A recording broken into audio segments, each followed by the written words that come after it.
I'm thinking about just practice stroke once. Previous years it's been working, but with the 2 practice strokes, it was almost like relieving myself of pressure. So like it used to be 3 when I was like a 10-year-old. Now I think I can switch over to 1.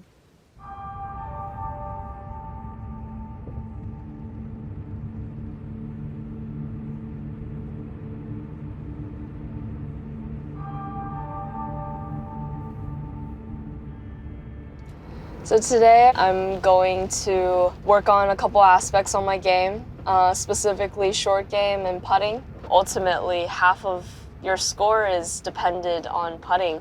In recent couple months, it has not been the greatest part of my game, so it's definitely something that I want to work on this off season. I am a very harsh critic of myself on the process of things, especially after winning Mizuho.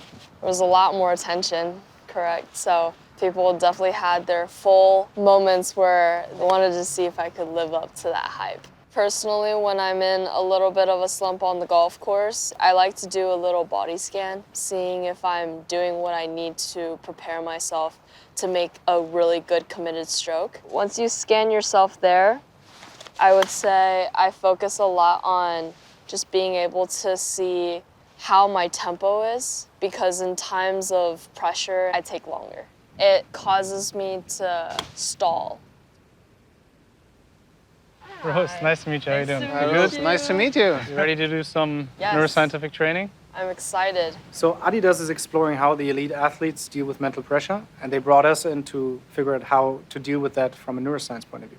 I think for golf, it's important to have good timing to things. If I stand there for too long, you lose your focus, you lose your feel. Sometimes for some players it's like, okay, they analyze and they're in a really good mood, and then they stand here, and then they lose their focus completely. I see. That's the timing, so it's really important. I see. We have different circles set up, putting probabilities, of making it. First one is 8 feet, 16 feet, and it's just to have a little bit like the probabilities then from putting, like I mentioned. So when Rose is in the zone and she's managing pressure well, the electrodes will trigger a sound, and this sound will tell her that she's in that brain state. In that moment when you're, actually going to the ball, that's when we're gonna switch on the sound. Okay. Maybe you can explain to me your putting procedure a little bit? Yeah, so after I rode my putt from all sides, I like to go to around the center of my putt and find a breaking point. Once I come back to my golf ball, I like to line up to that breaking point. Then I like to just get a feel of what my speed is. Once I do that, I put the putter lined up to my line, make sure my hands and everything are square and also soft. Then I putt.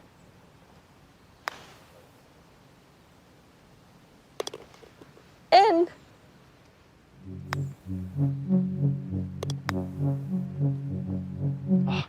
That's a mean one though. Oh. Sometimes like we look at the live brain data and we're just saying to each other, go, go, go, go. You know why? I'll show you. So with the putt before, you're in like the analysis state. It's 37% more. But ideally you want it the other way around. You want to be in the zone more, analysis less. Right. But this one you were like over here. And we see that before you do the putt and we're like, okay, now she's in, now she's in. And we're like, go, go, go. The reason being is we want that situation right there to link up with the success. And it's just conditioning. I'm a perfectionist, so I have to like put everything perfectly. Every single like line or point that I find, it needs to be exactly where I need it to be. And then when I don't feel that great about the stroke or my game in general, I take longer. Okay. So I'm like, what is it? But that's a very, very good thing, that even just the ability to analyze that by yourself. Yeah. So you think I should be quicker with my execution? Yes. It could definitely be beneficial, I think. Oops. I'm thinking about just practice stroke once. Previous years it's been working, but with the 2 practice strokes, it was almost like relieving myself of pressure. So like it used to be 3 when I was like a 10-year-old. Now I think I can switch over to 1. Yeah. Another one from over there, okay? So now I'm gonna distract her.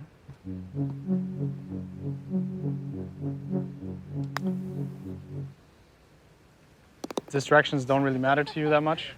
You know, I mean, it's quite actually incredible. In training, my dad used to distract me on purpose. Other people, they get distracted by like spectators doing things.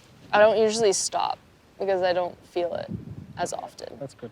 That mental dynamic, accepting more the situation if something is not perfect, you know? Right. That's good. But especially when you get to the big tournaments, there's also things you just can't control. Exactly. Right? So in those moments, like if you have this like acceptance mindset and you see, you're like, okay, if one thing is not perfect, I'm good, you know? Exactly. you Learned very much. so much. Yeah, it's good. Learned so much. Thank you. It's been really great to see how my mental game is working, especially in putting and short game. The biggest thing that I really learned about was the difference in timing of just committing to every single golf shot and how fast and how slow I am.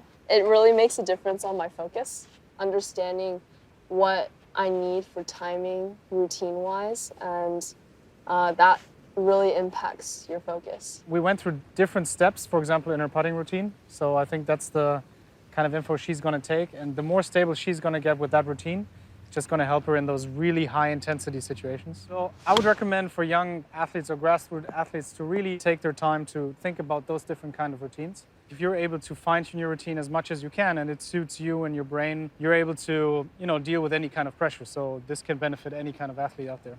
I feel like no matter what you do, there's always going to be pressuring situations, important moments in your life and your career, and regardless of whether or not you're an athlete, it's important to be able to handle those pressures, figure out what works best, how my brain functions, just being effective when you're in those big moments.